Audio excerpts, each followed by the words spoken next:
Hello students, today in this session we will discuss how a flame is produced. When we burn a substance, it is not necessary that we get a flame every time. Only those substances that vaporizes while heating creates flame. And these vapors of the substance burn as a flame. For example, when we light the kerosene stove, what happens? Because of the capillarity, the kerosene rises above the wick, and when we heat the kerosene wick, then because of this heat, this kerosene vaporizes and this vapor burn as a flame. Okay, so only those substances that vaporizes creates flame. Okay, now in the case of petrol, in the case of diesel, then candle, these all substances burn with a flame. But if we burn a piece of charcoal, that charcoal does not vaporize, so a flame is not produced. And one more thing we have to keep in our mind that for a complete combustion, the flame will have a blue color. Okay, and if there is no sufficient amount of oxygen, then incomplete combustion takes place and the flame will have a yellow color. Okay, so for complete combustion, the flame will have blue color, and for incomplete combustion, the flame will have yellow color. Okay, now let's see how a candle flame is there. Okay, all of you are familiar with a candle. Now let's see what are the different parts of a candle flame. A candle has a candle part, that is a wax, paraffin wax, and the wick is there. Okay, so when we light a candle, what happens? We get a clear flame of candle. We get a clear flame of candle. This candle mainly has 4 parts.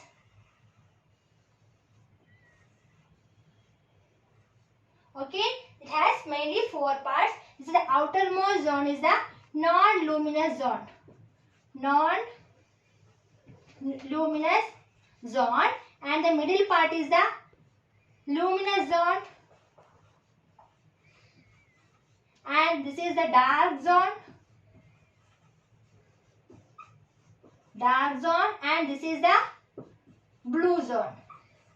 Okay, so the outermost part is the non-luminous zone. Here we know this flame is in direct contact with oxygen. So here in this part, what happens?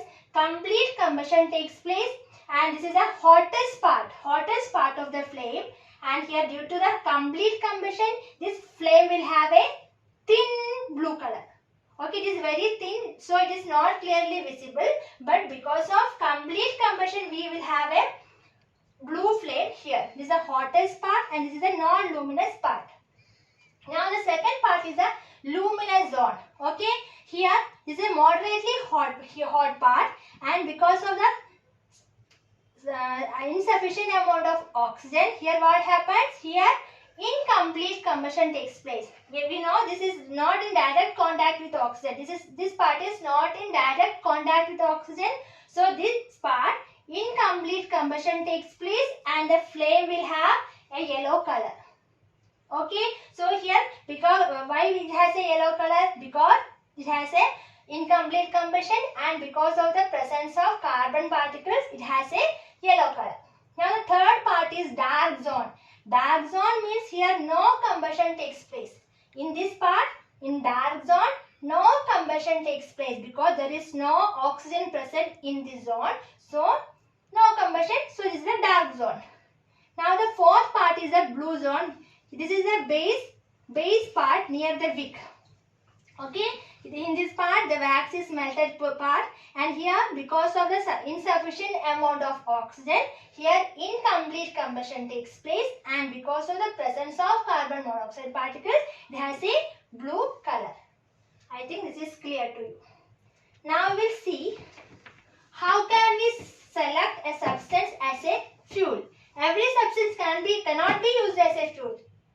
Now we use petrol, we use diesel, we use charcoal, we use firewood. These all substances as fuel. So when we select a substance based on the amount of heat liberated by by that substance.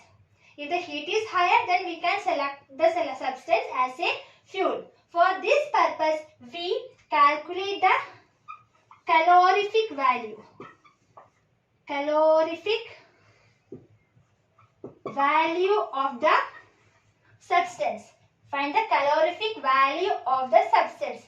Calorific value means the amount of heat liberated by 1 kilogram of the substance when it is heated with sufficient amount of oxygen.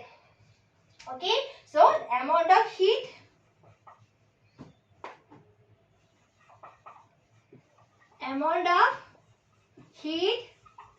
by 1 kilogram of substance.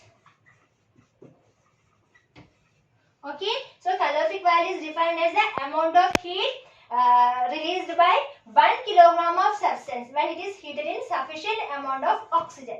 Okay, so if the substance has higher calorific value, we can select the substance as a fuel. Okay, now what are the unit used to measure calorific value? It is measured in kilojoules per kilogram. Kilojoules is used to measure the amount of heat, and here it is per kilogram. So we can find the calorific value of the substance, and based on this calorific value we can select the substance as a fuel. Okay, so we use different types of fuels like LPG, natural gas.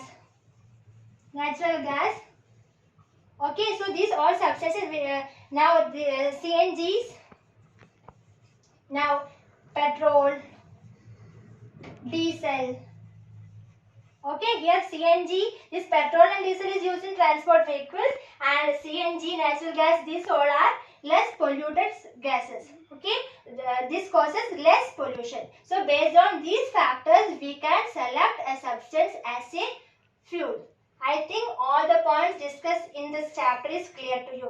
We will see with some other topic. Thank you.